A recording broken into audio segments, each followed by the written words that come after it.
off with my life story as an empath, and I think it might be helpful for people if you're trying to identify, am I an empath? I can remember the very first time that I really tuned into the fact that I have a memory of as an empath.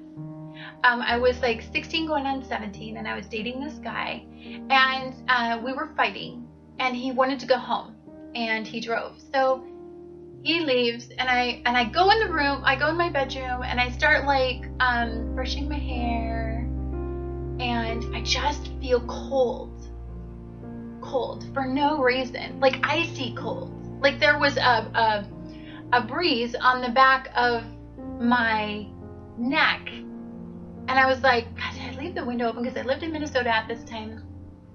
No, I must have been 17. But I lived in Minnesota at this time, and we would get squalls that would come up, storms that would come up all the time. And so I turned around and I thought, oh, there's a storm coming, and my window wasn't open. And I was like, that's weird. And I didn't, I honestly, I didn't blink about it. But as I kept brushing my hair and I kept, doing this, and I'm like, there was so much cold on the back of my neck that I turned around again, and I just couldn't shake it. Like I felt something was wrong. I felt like something terrible was wrong. And so I went out to my boyfriend who was getting ready to leave, and I said, please don't go. And I don't know why I did it. I can't explain any of this. I just know what happened to me.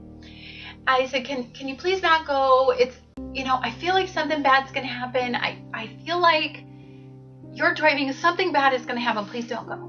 And he was like, I'm out of here. You're pissing me off, la, la, la, la. And I said, please just stay the night. I'll stay in my room. We won't talk. There's something bad going to happen, and I don't know what it is. Now, this is not psychic energy. I didn't know what was going to happen. I just knew something bad was going to happen, but I couldn't tell. It's not like a psychic where they can see, I guess, the scenario that's going to happen. I can't see anything. I just know it was a very, very bad feeling. I was really in tune to it, and my gut said, please don't go. And I know all of you at some point have had this kind of reaction where it actually became true. So that night, he leaves anyway. He's driving. He hits blanket fog, because in Minnesota, you come upon this fog, and it's just like, you can't even see your windshield wipers. And he came upon this fog, and he couldn't see, and he was driving, but he didn't even know if he was driving straight, because you can't even see the fog lines. And he just remembered what I said, and he turned his car to the right. And at that moment, he almost was involved in a head-on collision. Well, this was right next to my house, so he turned around, went right back to my house, and didn't leave the house. And he said, you won't believe what happened, Annette. Like, you were right. And that stuck with me. I was very in tune to my partner at that time. I was very young. He was my first, really major love. So, of course, your feelings are heightened at that youthful state of being open to love like that. And so it just I became more in tune to him. So anything he did wrong, that poor guy, if he did anything wrong, I knew what he was doing wrong. Again, not psychic. I couldn't tell you exactly all the time what he was doing wrong. I just knew something was wrong. He was doing something wrong, and I would call him up, and sure enough, my feeling would pay off. Now, over the years, I've always known when a guy has cheated on me. I've always known, sometimes I can't say, sometimes it depends on how in tune I am with my partners and how much energy we've shared between each other and how passionate I love you. Mine goes, I'm a Cancer, so they're highly, highly, highly intuitive. So mine does go off of like a genuine love for somebody, and I do need some sort of connection, but I can absorb other people's emotions around me. But I have to know you. I'm not like a Scorpio, and I'm going to talk about light and dark empaths. But I have to know you. I have to love you. I have to care for you. There has to be a connection with you for me to tune into you. Or I have to care about you. I have to work around you. You have to be a friend. Sometimes I can look at somebody's face and read a face and I don't know them. But they have to be at highly, highly emotional states for me to understand all of that emotion. But I can do that. If I talk with somebody more than 3-4 times, I have a connection and I can't get rid of it. I wish I could. There are many nights I wake up in the night and I have instincts about somebody's life and they're going through the turmoil. I will dream that they're having a marital problem and I will call them up and they are. Or I will say, I will dream that they're unhappy, somebody's unhappy in a relationship, and sure enough, it's always been true. I can come home and I can see one of my family members and they can pretend like nothing's going on, and I instinctually know, yes, there is something going on, and tell me about it, because I just tune into you. That's why when I want to do my sessions as an astrologer, but more importantly as an empath, because I want to connect to you. I want to know your face. I want to see you.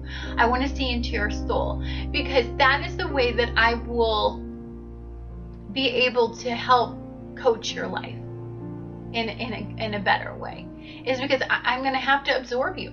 Now, here's the clincher with being an empath. Throughout our day, we absorb all day long. We absorb lots of emotions. We absorb emotions at work. We absorb emotions in our home environments. We absorb our own emotional. A lot of time, empaths are highly intuitive to the emotional energy in the universe. So say we're having like a really big Pluto-Uranus square, like we've been going through. They're in tune to that. They feel the energy of the universe. They feel the energy of how it's affecting people that are coming in, being influenced by the universe. When somebody is going through a deeply emotional trial, I feel every feeling they have just sitting next to them. And it can cause me to have a lot of inner turmoil. For many years, I didn't know how to route this turmoil. I didn't know how to filter it, and I still struggle with turning the switch off.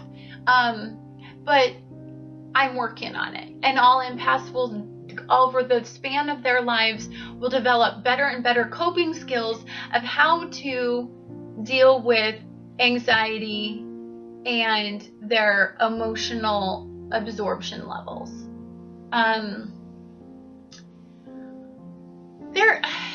The world wants you to not be this way. So anytime you bring this stuff up, they think you're just crazy. They think that you have problems, that you're not normal. Well, you're not normal. You were never supposed to be normal. You weren't supposed, the gift that you have, it's a gift. Not everybody has it. But a lot of people not everybody's a water sign. And not everybody's heavily aspected and influenced by water. So they're not going to have these powers. So to those people, you look crazy. But to the people who have significant water signs in them, or significant aspects to their planets that are influenced by water, or whatever, significant houses that are influenced by water, those people are going to be highly intuitive by just the way we were born. We have no control over it. Does that mean that they need to be medicated up and turned into robots like everybody else, and because we want everybody else to be fit into a society that says this is normal, this is where you fit in, so let's med you up, let's change your brain freaking hormones and just put a bunch of meds in you so you can wake up, so you can sleep, so you can deal with a stressful situation? Why not teach empaths coping skills? And you're ultra sensitive. Some people call an empath, it is a negative term. It was a very difficult term for me to accept about myself and call myself an empath. It was a major, major day in my life when I came out. I felt like I was coming out like I was gay, and I was coming out and I was saying, I'm an empath. Because of course I knew that people were going to think, oh, she likes astrology and she's an empath. She's nuts. Like, I knew that they were going to be like, she's crazy and let's not know her. But I touch people. I see my powers for good. I see that when somebody is going through an emotional trial, they seek me out, and I spend a weird amount of time healing people. And I don't even want to. I don't mean to. They seek me out. I don't seek out people and say, please let me go through your emotional issue with you and let me help heal you. I mean, I don't want to do that, but it's my gift and I have to. You know? Sometimes I don't get choices because people just unload on me. I can be, like I said, I can be walking down the street and all of a sudden it's just my job to make that person feel better. And it's exhausting as a cancer, because cancers then have to run home, and we've just had such a hard day absorbing everybody's emotions. We're sponges. And I work in the medical field, so you must understand the amount of mental illness that I see and about amount of people that are sick. So I absorb that all day long. I gotta go home and I gotta diffuse it. I've got to take a time out. I've got to put on a love story that is nothing but love and beauty. And I got essentially my coping skill for being an empath, instead of drugs, alcohol, depression, whatever, is to go home, put on a good movie. I want to be plugged into love. I want to be plugged into goodness. I want to be plugged into the good things in life. I want to be plugged into the fact that there's good parts of humanity, because I've just absorbed a lot of bad throughout the day, or intensity throughout the day. So that's my story as an empath. I know that a lot of you are lost, and a lot of you are trying to understand what you are and why you're not normal, because I went through this horrible time in my life of trying to understand, why am I not normal? It's a struggle, that point in your time. And then it's even, once you've discovered that you're not normal, oh my gosh, then the next step is, okay, yes, I'm not normal, but I'm not normal. And you go through this inner turmoil of, why am I not normal? Why am I not everybody else? Why did I get to be unlucky enough to be an empath? Why couldn't I have been the unfeeling people in the world that get everything they want? And why do I gotta, try to find a way to deal with this emotional content all day long? It will feel like what you'll do is you'll deny it for a long time.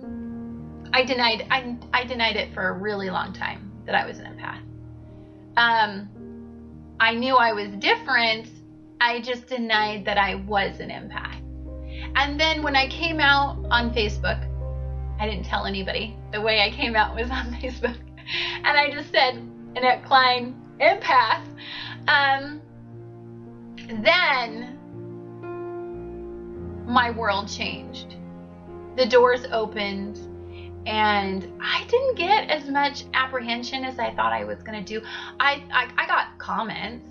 I'm sure my family thinks I'm crazy, and that's okay, because, it took me a long time to wrap my head around it, and I am one, let alone for people who don't have these abilities to try to wrap their head around what you are and what you have to be. I mean, that would be hard if you weren't living it.